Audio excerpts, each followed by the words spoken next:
ಎಷ್ಟೋಗ್ತಾ ಇದೆ.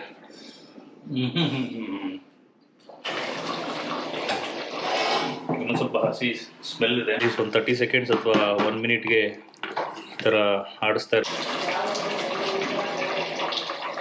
ಟೇಸ್ಟ್ ಸಕ್ಕತ್ತಾಗುತ್ತೆ. ಖಾಲಿಯಾಗಿದೆ. ಓಕೆ, ಈ ಟೈಮಲ್ಲಿ ಏನು ಮಾಡಬೇಕು ನೋಡಿ. ನಮಸ್ಕಾರ ಸ್ನೇಹಿತರೆ, ಹೇಗಿದ್ದೀರಾ? ಮತ್ತೊಂದು ವ್ಲಾಗ್ಗೆ ನಿಮ್ಮೆಲ್ಲರಿಗೂ ಸ್ವಾಗತ.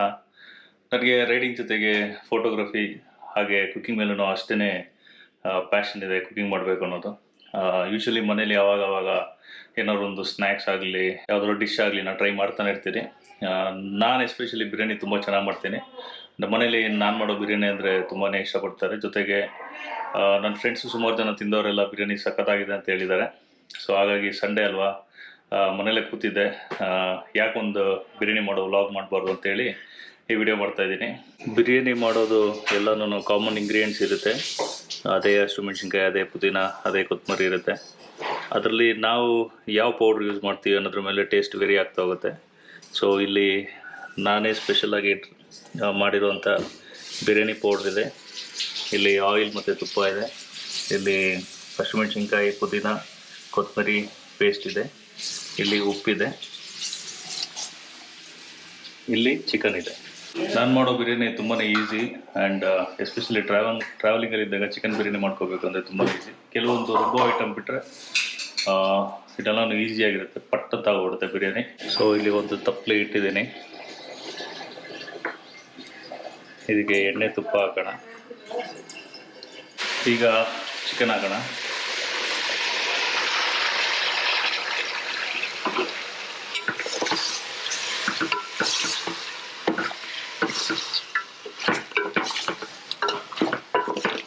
ಒಂಚೂರು ಅರಿಶಿನ ಹಾಕೋಣ.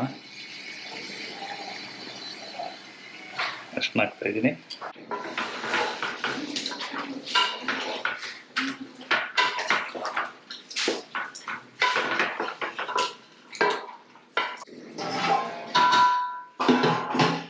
ಒಂದು 5 ನಿಮಿಷ ಬೇಯ್ಕೊಳ್ಳಿ. ಅಂದರೆ ಚಿಕನಲ್ಲಿರೋ ಫ್ಯಾಟ್ ಎಲ್ಲ ನಾನು ಆಯಿಲ್ ಥರ ಹಾಗೆ ನೀರು ಬಿಟ್ಕೊಂಡ್ಮೇಲೆ ನೆಕ್ಸ್ಟ್ ಪ್ರೊಸೀಜರ್ ಮಾಡೋಣ. ಹೋಯ್ತು, ನೀರು ಬಿಟ್ಕೊಂಡಾಗುತ್ತೆ. ಚಿಕನ್ ಫ್ಲೇವರು ರೈಸ್ಗೆಲ್ಲ ನೀಟಾಗಿ ಯೂನಿಫಾರ್ಮ್ ಆಗಿ ಸ್ಪ್ರೆಡ್ ಆಗುತ್ತೆ. ಈಗ ಗ್ರೀನ್ ಪೇಸ್ಟ್ ಹಾಕೋಣ.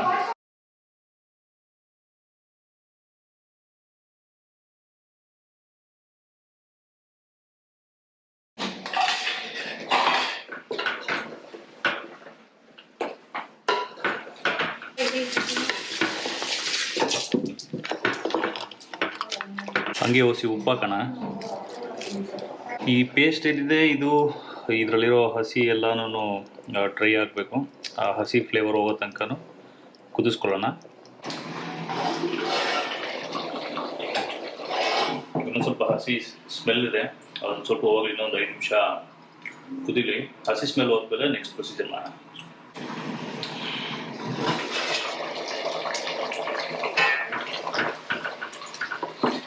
ಇನ್ನೊಂದು ಸ್ವಲ್ಪ ಹಸಿ ಸ್ಮೆಲ್ ಇದೆ, ಟೇಸ್ಟ್ ಸಕ್ಕತ್ತಾಗುತ್ತೆ. ನೋಡ್ತೀನಿ ಹೆಂಗಿದೆ ಅಂತ.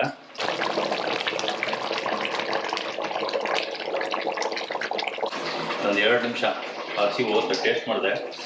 ಒಂದು 2 ನಿಮಿಷ ಕುದಿದ್ರೆ ಹಸಿ ಸ್ಮೆಲ್ ಹೋದ್ಮೇಲೆ ನೀರು ಹಾಕೋಣ. ಓಕೆ, ನೀರು ಹೆಂಗಾಗಬೇಕು ಅಂದರೆ ನೀವೇನು ಕ್ವಾಂಟಿಟಿ ಅಕ್ಕಿ ತೊಗೊಂಡಿರ್ತೀರೋ ಅದಕ್ಕೆ ಕರೆಕ್ಟಾಗಿ. ಓಕೆ, ಅಂದರೆ ಒಂದೊಂದು ಅಕ್ಕಿಗೆ ಒಂದೊಂಥರ ಡಿಫ್ರೆಂಟ್ ಇದೆ. ಜೀರಾ ರೈಸ್ ಒಂಥರ, ಬಾಸುಮತಿ ಒಂಥರ, ರಾವ್ ರೈಸ್ ಒಂಥರ, ಓಕೆ, ಬುಲೆಟ್ ರೈಸ್ ಒಂಥರ. ಸೊ ಅದ್ರ ಪ್ರಕಾರ ಅಕ್ಕಿ ಹಾಕಿ. ಓಕೆ, ನಾನಿಲ್ಲಿ ಯಾವುದೋ ಒಂಥರ ಡಿಫ್ರೆಂಟ್ ರೈಸ್ ಯೂಸ್ ಮಾಡ್ತಾಯಿದ್ದೀನಿ. ಸೊ ನಾನು ಎಷ್ಟು ನೀರು ಹಾಕ್ತೀನಿ ಅಂದರೆ ಅದು ಯೂಸ್ ಆಗೋಲ್ಲ. ಸೊ ನೀವುಗಳು ಅದ್ರ ಪ್ರಕಾರ ಹಾಕಿ, ತುಂಬಾ ಚೆನ್ನಾಗಾಗುತ್ತೆ. ಆಮೇಲೆ ಬಿರಿಯಾನಿ ಆದಾಗ ಅಕ್ಕಿ ಹರಳಿದ್ದಂಗೆ ಇರಬೇಕು, ಮುದ್ದೆ ಆಗೋದು ಆ ಥರ ಎಲ್ಲ ಆಗಬಾರ್ದು. ಸೊ ಅದನ್ನು ಮೈಂಡಲ್ಲಿ ಇಟ್ಕೊಳ್ಳಿ. ಬಿರಿಯಾನಿ ತಿನ್ನೋಕ್ಕೆ ಎಷ್ಟು ರುಚಿಯಾಗಿರ್ಬೇಕು, ಕಣ್ಣಿಗೂ ನೋಡಿ ಚೆನ್ನಾಗಿ ಕಾಣಬೇಕು. ಅವಾಗೇ ಬಿರಿಯಾನಿಗೆ ವ್ಯಾಲ್ಯೂ ಬರೋದು. ಹಸಿ ಹೋಗಿದೆ, ನೀರು ಹಾಕೋಣ.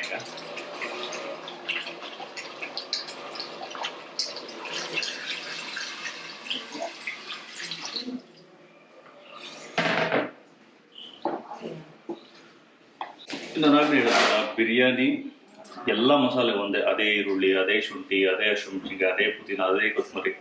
ಅದೇ ಬಿರಿಯಾನಿ ಯುನೀಕ್ ಆಗಿ ಬರಬೇಕು ಅಂದರೆ ಅದಕ್ಕೆ ಈ ಪೌಡ್ರೇ ಕಾರಣ. ಒಬ್ಬೊಬ್ರು ಒಂದೊಂದು ಹೋಟೆಲ್ ಒಂದೊಂದು ಥರ ಟೇಸ್ಟ್ ಇರುತ್ತೆ. ನಾನು ಮಾಡೋ ಬಿರಿಯಾನಿಲಿ ನಾನು ಟ್ರೈ ಮಾಡೋ ಟೇಸ್ಟ್ ಇರುತ್ತೆ. ಯಾಕಂದರೆ ಈ ಬಿರಿಯಾನಿ ಪೌಡ್ರು ನಾನೇ ಮನೇಲಿ ಮಾಡ್ಕೊಂಡಿರೋದು. ಸೊ ಹಾಗಾಗಿ ಈ ಪೌಡ್ರನ್ನ ಹಾಕ್ತೀನಿ ಈಗ.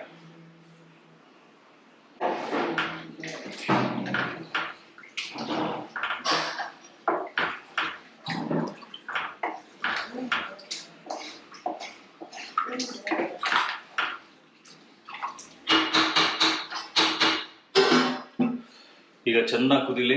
ಕುದಿದ ಮೇಲೆ ಅಕ್ಕಿ ಹಾಕೋಣ. ಈ ಕುದಿಯೋದು ಏನಕ್ಕೆ ಅಂತಂದರೆ ಆ ಪೀಸ್ಗೆ ನಾವು ಹಾಕೋ ಗ್ರೀನ್ ಮಸಾಲ ಆಗಿರ್ಬೋದು, ಪೌಡ್ರು ಏನು ಮಸಾಲ ಎಸೆನ್ಸ್ ಇರುತ್ತೆ, ಫ್ಲೇವರ್ ಇರುತ್ತೆ, ಅದೆಲ್ಲನೂ ಪೀಸ್ಗೆ ಹೋಗುತ್ತೆ. ಯೂಶಲಾಗಿ ಏನಾದರೆ ಕೆಲವ್ರ ಕಡೆ ಬಿರಿಯಾನಿ ತಿಂದರೆ ಆ ಪೀಸು ಫ್ಲೇವರ್ ಇರಲ್ಲ. ಬಟ್ ನಾನು ಮಾಡೋ ಬಿರಿಯಾನಿಲಿ ಪೀಸು ಟೇಸ್ಟಿಯಾಗಿರುತ್ತೆ, ರೈಸು ಟೇಸ್ಟಿಯಾಗಿರುತ್ತೆ. ಒಳ್ಳೆ ಸ್ಮೆಲ್ ಬರ್ತಾ ಇದೆ. ನೋಡಿ ಕುದಿ.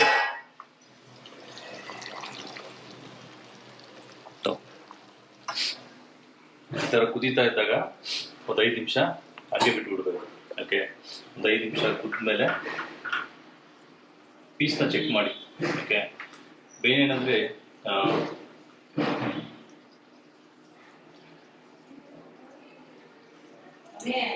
ಪೀಸು ಇದರಲ್ಲಿ 80% ಅಷ್ಟೇ ಕುಕ್ ಆಗಿರಬೇಕು.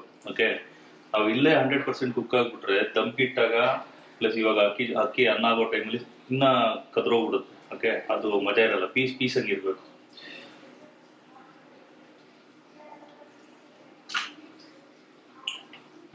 ಒಂದು 80% ಬಂದಿದೆ. ಏನು ಮಾಡೋಣ, ಅಕ್ಕಿ ಹಾಕ್ಬೋದು. ಅಕ್ಕಿ ಆಲ್ರೆಡಿ ತೊಳೆದಿಟ್ಕೊಂಡಿತ್ತು. ಓಕೆ, ನಾನು ಇಲ್ಲಿ 3 ಗ್ಲಾಸ್ ಅಕ್ಕಿ ಹಾಕ್ತಾ ಇದ್ದೀನಿ. ಇದು ಬಿರಿಯಾನಿ ರೈಸ್ ಅಂತ ನಮ್ಮೂರಲ್ಲಿ ಸಿಗುತ್ತೆ. ಆ ರೈಸ್ನ ಅಲ್ಲಿಂದ ತಂದಿದ್ದೀನಿ. ಯಾಕಂದರೆ ತುಂಬ ಚೆನ್ನಾಗುತ್ತೆ ಈ ರೈಸ್ ಬಿರಿಯಾನಿ. ರೈಸ್ ಹಾಕ್ತೀನಿ.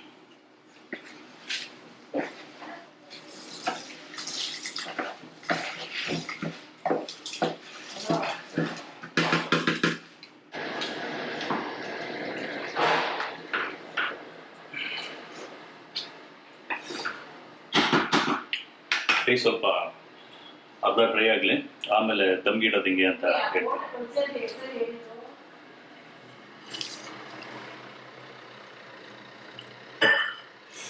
ಕಲರ್ ನೋಡಿದ್ರೆ ಯಾವುದೇ ರೀತಿ ನಾನು ಕಲರ್ ಯೂಸೇ ಮಾಡಿಲ್ಲ. ನಿಮಗೆ ಈ ಹೋಟೆಲ್ಗಳಲ್ಲಿ ಹೆಂಗೆ ದೊನ್ನೆ ಬಿರಿಯಾನಿ ಅಂತ ಬರುತ್ತೋ ಅದೇ ಕಲರ್ ಬರುತ್ತೆ ಬಿರಿಯಾನಿ. ನೀವು ನೋಡಿ. ಸೊ ಅಕ್ಕಿ ಹಾಕಿದ್ಮೇಲೆ ಅದು ನೀರು ಡ್ರೈ ಆಗೋ ತನಕನೂ ಕಾಯಬಾರ್ದು. ಅಟ್ಲೀಸ್ಟ್ ಒಂದು 30 ಸೆಕೆಂಡ್ಸ್ ಅಥವಾ 1 ಮಿನಿಟ್ಗೆ ಈ ಥರ ಆಡಿಸ್ತಾ ಇರಬೇಕು, ಇಲ್ಲಾಂದರೆ ತಳ ಹಿಡಿದ್ಬಿಡುತ್ತೆ.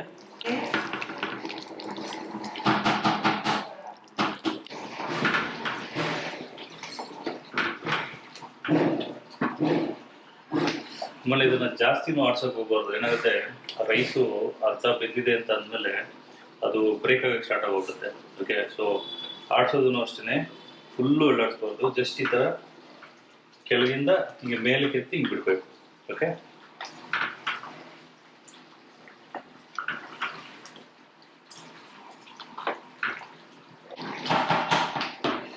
ಇನ್ನೇನು ನೀರು ಹಿಂಕೊಳುತ್ತೆ, ನೀರೆಲ್ಲ ಖಾಲಿ ಆಗಿದೆ ಅನ್ನೋ ಟೈಮಲ್ಲಿ ದಮ್ಗಿಡ. ಓಕೆ, ನೋಡಿ ಈ ಥರ ನೀರು ಹಿಂಕೋತಾ ಇರುತ್ತೆ. ಈ ಥರ ಹಿಂಕೊಂಡ್ಮೇಲೆ ಈ ಒಂದು ಸ್ಟೇಜ್ ಬರುತ್ತೆ. ಈ ಥರ ಈ ಟೈಮಲ್ಲಿ ದಮ್ಗಿಡಬೇಕು. ಸೊ ಈಗ ನೋಡಿ, ಇವಾಗ ಅಕ್ಕಿಗಳೆಲ್ಲ ಹಿಂಗೆ ಕಾಣ್ತಾ ಇದೆ, ಬಿಡಿ ಬಿಡಿ ಆಗಿದೆ ಅಲ್ವಾ. ಸೊ ಇದೇ ಥರ ನೀರೆಲ್ಲ ಹಿಂಕೊಂಡ್ಮೇಲೆ ದಮ್ಗಿಡೋಣ.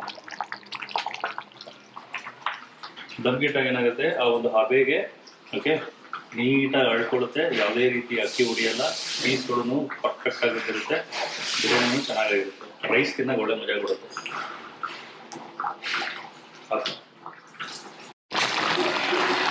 ನೋಡಿ, ಆಲ್ಮೋಸ್ಟ್ ನೀರು ಹಿಂಕೊಂಡಿದೆ. ಒಂದು 80% ನೀರು ಖಾಲಿ ಆಗಿದೆ. ಓಕೆ, ಈ ಟೈಮಲ್ಲಿ ಏನು ಮಾಡಬೇಕು, ದಮ್ಗಿಡಬೇಕು. ಓಕೆ,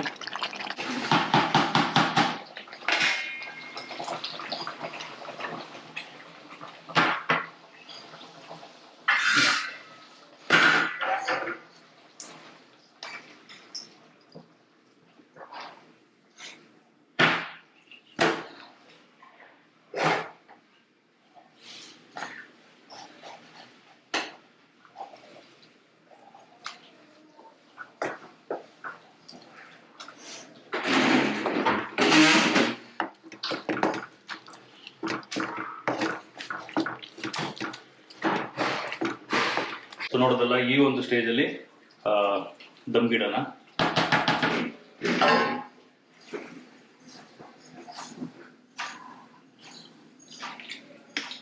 ಅದ್ಭುತವಾಗಿದೆ.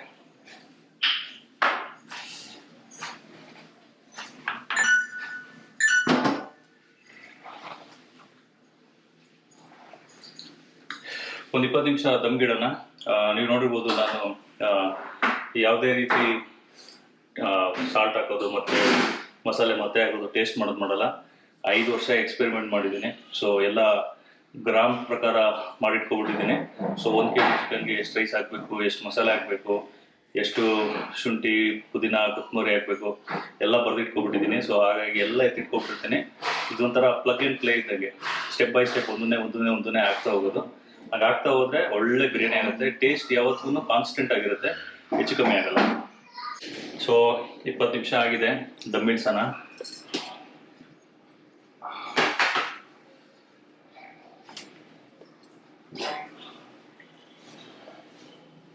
ಮಸ್ತಾಗಿದೆ, ನೋಡ್ತೀರಾ?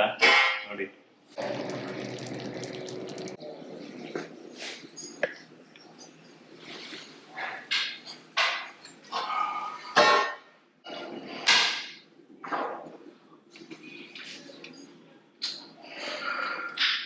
ಸಕ್ಕತ್ತಾಗಿದೆ ಗುರು. ಒಂದು 2 ನಿಮಿಷ ಮೇಲ್ಗಡೆ ಅದನ್ನೆಲ್ಲ ಇನ್ನೊಂಚೂರು ಮಾಯ್ಶ್ಚರ್ ಇತ್ತು, ಒಂದು 2 ನಿಮಿಷಕ್ಕೆ ಇಟ್ಕೊಡುತ್ತೆ. ಅದಾದಮೇಲೆ ತೆಗೆದ್ಬಿಟ್ಟು ರೈಸನ್ನ ಮಿಕ್ಸ್ ಮಾಡ್ತೇವೆ. ಮಾಯ್ಶ್ಚರೆಲ್ಲ ಹಿಂಕೊಂಡಿದೆ ಒಂಚೂರು ನೋಡಿ. ಸೊ ಈಗ ನೋಡಿದ್ರಲ್ವಾ, ಇದನ್ನು ಈ ಥರ ಹಾಕಿ ಕೆಳಗಡೆಯಿಂದ ತೆಗಿಬೇಕು. ಓಕೆ, ಸೊ ಏನಾಗುತ್ತೆ, ಕೆಳಗಡೆಯಿಂದ ತೆಗೆದ್ರೆ ರೈಸು ಒಡ್ಕೊಳ್ಳಲ್ಲ. ನಾವೇನು ಮಾಡ್ತೀವಿ, ಸೈಡಿಂದ ಹಾಕಿ ಹೆಂಗೆ ಬೇಕೋ ಹಂಗೆ ತಿರ್ಸಿದ್ರೆ ಒಡ್ಕೊಬಿಡುತ್ತೆ.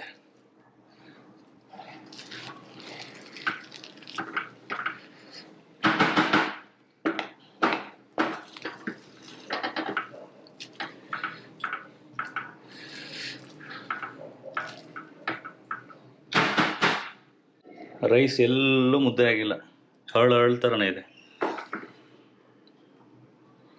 ನೋಡಿ. ನೋಡಿದ್ರಾ, ಸುಟ್ಟೋಗ್ತಾಯಿದೆ.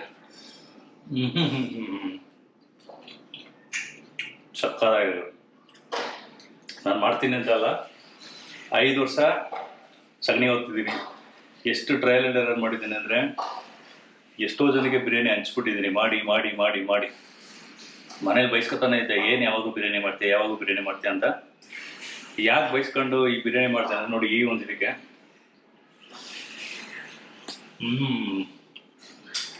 ತುಂಬ ಚೆನ್ನಾಗಿದೆ, ಸಕ್ಕತ್ತಾಗಿದೆ. ನೀವು ಈ ಥರ ಬಿರಿಯಾನಿ ಟ್ರೈ ಮಾಡ್ಕೊಳ್ಳಿ. ಸಂಡೇಸು ತಿನ್ನಿ. ಮುಂದಿನ ವಿಡಿಯೋದಲ್ಲಿ ಸಿಗ್ತೀನಿ. ಅಲ್ಲಿ ತನಕ ಟೇಕ್ ಕೇರ್.